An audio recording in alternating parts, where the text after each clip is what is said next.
In an interview with an Austin newspaper, George W. declared, "I'm invested with a divine mission to promote a biblical worldview in the policy carried out by the USA." David Frum, Bush's speechwriter, witnessed the president in the Oval Office telling members of Protestant congregations how God had saved him from booze. He said, you know, I shouldn't be here. I should be on a bar stool in Texas, and I'm only here because of the power of prayer, because I found God. The religiosity has a genuine quality to it. It has affected his life. He does feel it in a deep way. And a lot of born-again Christians who have met with Bush come away believing he is like them. He is them. Everybody prays the first thing in the morning. They're believers. They're believers.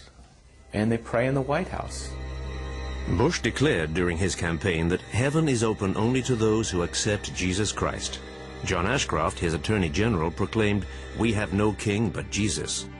At the White House, cabinet meetings took on an air of prayer meetings where, in between readings from the Old and New Testaments, those in the room managed the affairs of America and the world.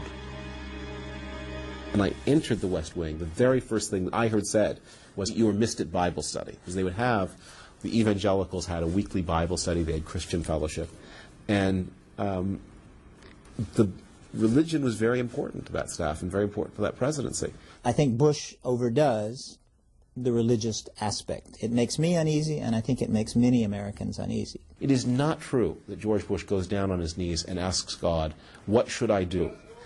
The idea that God gives him every morning an agenda, no, that George Bush does not think like that, but he finds his source of strength in a religious faith. I mean, this administration kowtows to religion, to extreme religion. Bush's strongest, his base, his strong base, is the religious, conservative right wing. Ed McAteer, who lives in Memphis, is a Christian Zionist. He withdrew his support from George W. because he rejects Dick Cheney as a suitable vice president. His reasoning is quite surprising. Bush says that he's against homosexuality, yet he picked a vice president whose daughter is a lesbian. Now, I tell people, I said, I'm not blaming the father for that, but George Bush knew that when he picked him, and so during the Republican convention that was played over and over, that lesbian girl, and she's seen all over the country, people know that. All of this is disturbing to many people, but it happens to be a fact that the president is part of the Christian right. The founder of the Moral Majority, Jerry Falwell, blamed pagans, gays, and lesbians, according to him, responsible for the September 11th attacks. Bush declared, "Let us ask for God's wisdom and presence in what we're undertaking. This crusade, this war on terrorism, is going to take a while." Cette droite chrétienne a une politique étrangère, soutien à Israël, parce que ce sont des gens qui savent se battre, et aussi parce qu'il y a une teinture très anti-musulmane chez ces gens-là. We had Boykin, General Boykin, who is now head of intelligence at the Pentagon, who was preaching in his uniform like a born-again Christian on a crusade against Islam. General Boykin and the president think the same way. It's not Osama bin Laden. It's not what you can see. It's the enemy in the spiritual realm. I mean, we've got Boykin showing people slides over Mogadishu back when the Black Hawk Down incident occurred, saying that here in the slide, that's the devil you're seeing, that's Satan flying over. Ladies and gentlemen, that's not a fake. Whether you understand it or not, it is a demonic spirit. What it was a Predator aircraft taking pictures. But he tells people that. This is head of U.S. intelligence. So, in the Pentagon. I mean, what do you say to that? They believe in God, and they believe in a mission. They believe in a crusade against evil. I think Muhammad was a terrorist. I read enough of the history of his life, written by both Muslims and non-Muslims, that he was a violent man, a man of war. If we are in harmony with God, then we should love people. If Islam is in contact with some spiritual force, as they claim to be, would that spiritual force want to annihilate everyone that disagreed with them? Well, that would be another Hitler.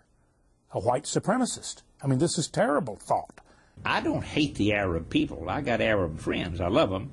But I'm a Bible believer. And, see, God gave that land to Abraham, to the Jew. And I use a little cliche saying that every grain of sand on that little piece of geography called Israel belongs to the Jewish people. Up to 60 million people that identify themselves with the Christian right believe that the state of Israel must exist at the end of history. And that's how we're all going to go to heaven. If it doesn't exist, if it's overrun by Muslims, we're going to go to hell. This could be a gathering in Jerusalem, but we are in fact in deepest Colorado. None of the participants is Jewish, neither on stage nor in the audience. This is the annual Congress of the Christian Coalition of America. Thousands of people gather in this huge amphitheater to acclaim the State of Israel. United States of America!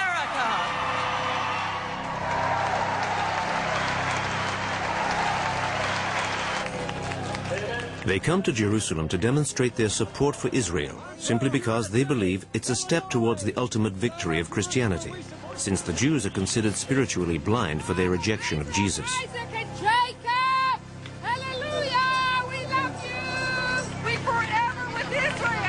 After a final battle between good and evil, many Jews will convert to Christianity, and non-believers will be damned and perish. They are the most unrestrained, total supporters of Israel that you can find in the world. There's a much higher percentage of American Christian evangelicals that support Israel than of American Jews, believe me. You have an alliance in the United States, which is a very important alliance.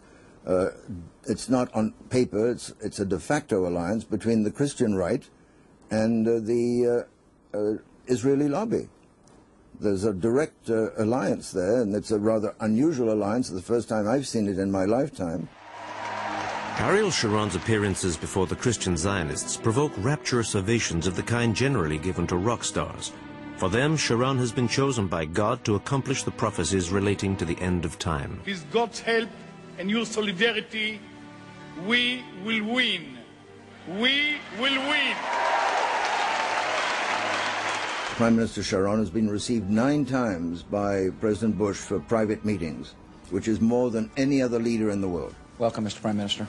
Glad you're here. The only way to understand American foreign policy in the Middle East is to understand that Israel is an integral part of the American body politic. And just taking it one step further, to explain to Arabs how they can possibly relate to what we're doing in the Middle East, is to think of Israel as the 51st American state. As a matter of fact, we treat Israel better than we treat most American states. But it's from the neoconservatives in Washington that the Israeli right wing derives its staunchest support. A small group of intellectuals, journalists, and researchers has penetrated the apparatus of America's power. Paul Wolfowitz, Under-Secretary of State for Defense, is their leader. Since George W. took up residence in the White House, they have set the political agenda in Washington. The neocons are pulling all the strings.